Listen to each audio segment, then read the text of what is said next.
வணக்கம் நண்பர்களே. முன்னாள் முதலமைச்சர் ஓ பன்னீர்செல்வம் திமுகவில் இணைந்திருக்கிறார். ஒரு வினோதமான இணைப்பு.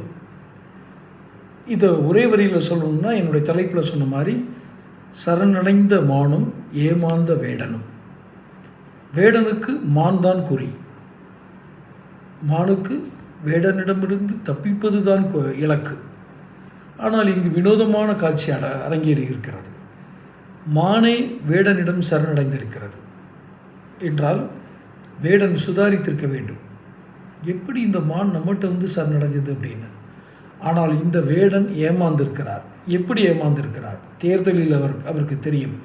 இதை விட இன்னொரு சிறப்பான உதாரணம் சொல்லணும்னா, திமுகவோட தொண்டர்கள், குறிப்பாக தென் தமிழகத்தினுடைய இருக்கக்கூடிய திமுக தொண்டர்கள், திமுகவினுடைய தலைமையினால் கண்டுகொள்ளப்படாமல் விடப்பட்ட களப்போராளிகள், அவர்கள் சொன்னது என்ன தெரியுமா? நான் நேரடியாகவே கேட்டேன். இந்த பழுதடைந்த படையில் சேர்ப்பது, ஒரு படை இருக்கிறது, ஒரு கடல் வழியாக சென்று எதிரிகளை தாக்கக்கூடிய ஒரு படை இருக்கிறது என்றால் அதற்கு வலுவான படகு இருக்க வேண்டும், கப்பல் இருக்க வேண்டும். பழுதடைந்து ஒழுகி போன ஒரு போட்டை எடுத்துக்கிட்டு நான் எதிரிகளை வென்று விடுவேன் அப்படின்னு கரையை தாண்டதுக்குள்ளே அது முங்கிடும். இன்னும் ப்ராக்டிக்கலாக நம்ம ஓபிஎஸ் இருக்கார். அவர் வீட்டில் எத்தனை உறுப்பினர்கள் இருக்காங்கன்னு எனக்கு சரியாக தெரியாது. அவர் இருக்கிறார், அவர் மனைவி கொஞ்சம் காலத்துக்கு முன்னாடி காலமாயிட்டாங்க. அவர் இருக்கிறார், அவர் மகன் இருக்கிறார். மகனுக்கு திருமணம் ஆகியிருப்பதால் மனைவியும் குழந்தைகளும் இருக்கும்.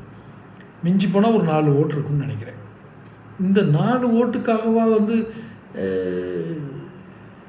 ஸ்டாலின் மாதிரி ஆட்களை வாங்க வாங்க வாங்கன்னு இழுக்கிறது? அதே மாதிரி 4 ஓட்டு இருக்க தான் பிரேமலதாவும் அம்மையார் ஐயா விஜயகாந்தினுடைய, மதிப்பிற்குரிய விஜயகாந்தினுடைய மனைவி ஐயா விஜயகாந்துக்காவது ஒரு நீண்ட நெடிய ஒரு